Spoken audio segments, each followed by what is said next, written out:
Morning, welcome. This is Jamb here. 2030 government past question. Question number 35 said the highest policy making body under the Go1 regime was dash.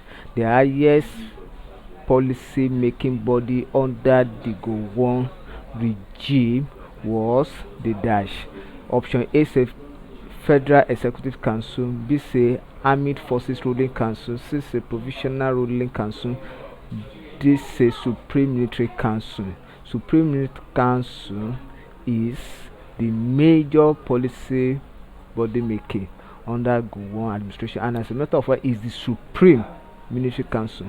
So, and then, as the name implies, means that is the highest, is the highest in the organ of the military. So, option D is correct. Thank you, and kindly subscribe for more videos.